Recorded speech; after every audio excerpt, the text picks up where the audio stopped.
Vivían, o mejor dicho, eran suspendidos en el corazón vibrante de la hora perpetuo. Éterio no era estático, era la convergencia eterna de cada instante que fue, es y podría ser. Desde este punto nodal, un ojo psíquico inmenso en el tejido del cosmos, observaban, no solo con la vista, sino con la totalidad de su ser temporal, el vasto y complejo tapiz del espacio-tiempo, la infinita red de eventos, posibilidades y destinos entretejidos en una danza cósmica. Lo que para otras razas serían ciudades monumentales, para los crononautas era un nodo de conciencia colectiva, una mente única, compuesta por billones de flujos individuales, fusionados en una sinfonía silenciosa y pulsante. No resonaban con los ecos de eones pasados. Eran esos ecos y las vibrantes posibilidades del futuro, entrelazados en una danza eterna de ser. Era una red psíquica donde cada yo individual contribuía a una comprensión universal del tiempo, una conciencia compartida que abarcaba la historia conocida del universo y más allá, y sus estructuras. No eran edificios de piedra, metal o energía. Eran convergencias temporales, puntos de encuentro donde múltiples hilos de causalidad se anudaban por un instante de propósito o contemplación. Eran arquitecturas efímeras de luz y sombra, de momentos pasados y futuros colapsados, que se manifestaban y disipaban al capricho del consenso vibracional de los crononautas. No se construían con herramientas, sino con la gravedad pura de la intención colectiva, emitiendo un murmullo temporal inaudible para los sentidos tridimensionales, pero palpable para el ser de un crononauta. Una biblioteca podía ser la superposición de cada momento de descubrimiento científico a lo largo de incontables galaxias, la resonancia simultánea de todas las preguntas y respuestas jamás formuladas, una cámara de consejo, la convergencia de cada decisión crucial jamás tomada, donde los resultados potenciales de futuros divergentes se manifestaban como sombras danzantes. La comunicación entre ellos trascendía cualquier lenguaje audible o visual. Era una resonancia directa de experiencias, una transferencia instantánea y total de momentos vividos o por vivir. Era como beber la historia de otro ser de tiempo, sentir el brillo de un sol distante a través de sus ojos, el frío del vacío intergaláctico en su piel, la euforia de un momento de creación, el peso de una elección existencial. Esta transmisión venía envuelta no en palabras, sino en la paleta cromática y térmica de la emoción pura, teñida por la esencia misma del momento, la calidez dorada del amor primordial, el frío helado del miedo existencial al olvido, el fulgor blanco y cegador de la comprensión súbita, el rojo sombrío del arrepentimiento.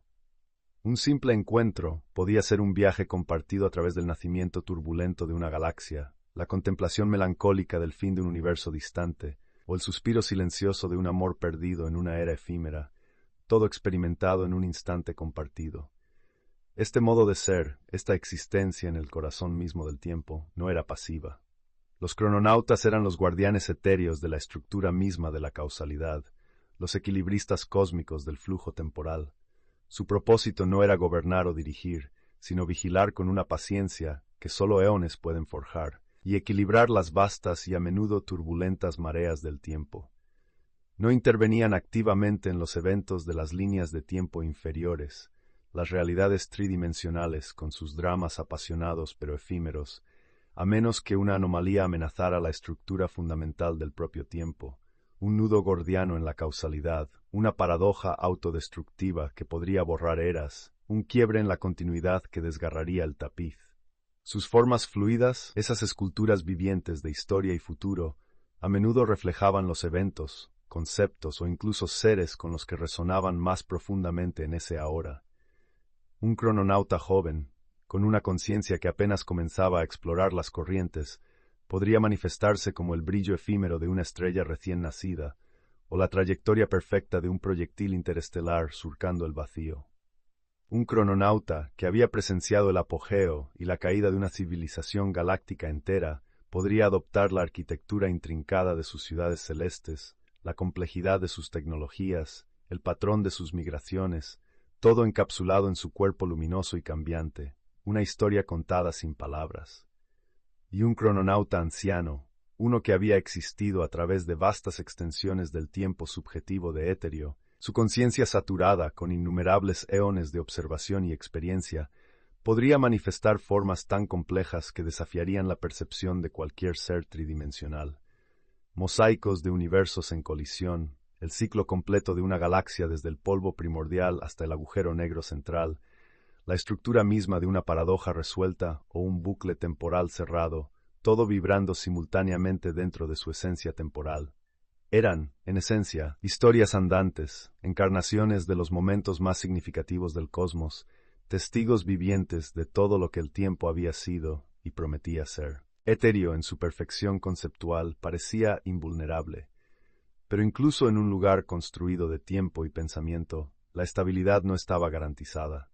Una disonancia comenzó a crecer, no en los bordes exteriores de la nebulosa de la memoria, sino desde dentro, en las corrientes más profundas de Etéreo. No era un sonido audible, sino una falla en la sinfonía temporal, un chirrido discordante en la resonancia perfecta. Era una sensación, un frío antinatural que se extendía, un desgarro sutil pero insidioso en la tela misma de la causalidad. Para los crononautas, acostumbrados a ser la encarnación del tiempo, era como si una enfermedad estuviera corroyendo sus propios cuerpos. Las cascadas de luz parpadeaban erráticamente, los remolinos de polvo de estrellas se volvían caóticos, las formas de historia y futuro en sus cuerpos se distorsionaban en paradojas sin sentido o se volvían borrosas, indistintas. La resonancia de las experiencias se volvía confusa, mezclando momentos inconexos, un futuro antes de su causa aparente, un pasado sin su origen rastreable. Era el eco del olvido, no el simple paso del tiempo y el desgaste, sino un borrado activo, una fuerza que buscaba la ausencia. Investigación y tensión creciente.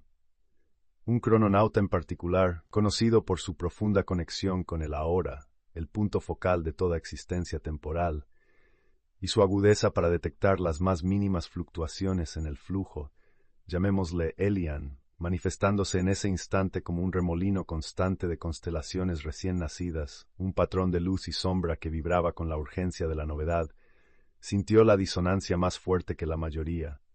El frío del eco del olvido le quemaba, el chirrido le desgarraba su propia forma temporal. Elian se separó del nodo colectivo, proyectando su conciencia fluida, su ser de tiempo, hacia los confines de Etéreo donde la disonancia parecía originarse, donde el eco del olvido era más potente. Viajar por Etéreo significaba navegar por las poderosas y complejas corrientes temporales.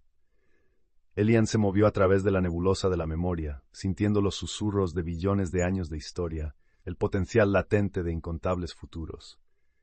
Esquivaba vórtices de tiempo paradojal, remolinos de causalidad retorcida que, magnificados ahora por la disonancia, se volvían trampas mortales incluso para un ser de tiempo. A medida que se acercaba a la fuente del frío, éste se intensificaba hasta volverse un dolor gélido. La luz se atenuaba como si el propio pasado estuviera siendo drenado, y los vibrantes ecos de tiempo se volvían silencios aterradores, vacíos de historia. En lugar de las ricas y vibrantes resonancias de la historia universal, Elian solo encontraba vacío. Momentos enteros, eras enteras de existencia, simplemente no estaban. Habían sido borrados, no por una intervención accidental o la muerte entrópica, sino por una especie de borrado existencial, un olvido activo que succionaba la propia esencia del tiempo, dejando agujeros desolados en la memoria cósmica.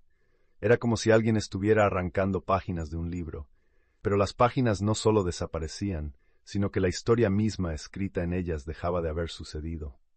Finalmente, Elian llegó a lo que sentía como los límites de Etéreo, un lugar donde la nebulosa de la memoria se deshilachaba en una negrura antinatural, una nada que no debería existir allí. No encontró una entidad consciente manipulando el tiempo, ni un objeto tecnológico causando la falla. Encontró una brecha. Era una herida en la realidad misma, una fisura que no llevaba a otro lugar o dimensión, sino a la ausencia. Una oscuridad que no era simplemente la falta de luz o materia, sino la falta de existencia.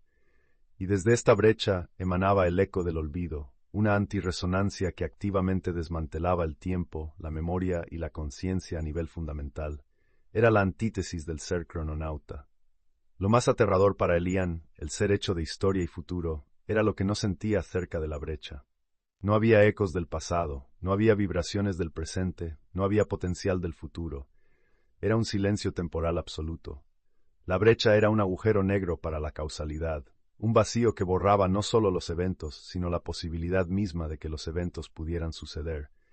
Y la brecha estaba creciendo, lentamente, ineluctablemente, extendiendo su olvido hacia el corazón palpitante de Eterio, amenazando con borrar no solo a los crononautas y su hogar, sino a la propia posibilidad del tiempo en todo el cosmos. Elian, la cascada de luz y polvo de estrellas, la encarnación de constelaciones nacientes, se detuvo un estado poco común para un ser de flujo ante el abismo de la ausencia. La resonancia de su propia existencia, de la historia infinita y el futuro latente que lo componían, vibraba con una nueva y terrible comprensión. La amenaza no era algo que pudieran observar y equilibrar desde la distancia. Era algo que buscaba desmantelar el tejido mismo del cual estaban hechos, algo que negaba su propia existencia. La batalla por el tiempo, por la existencia misma de la historia y el futuro, había llegado a su puerta, y los crononautas, seres de tiempo, debían enfrentarse a la nada que olvida.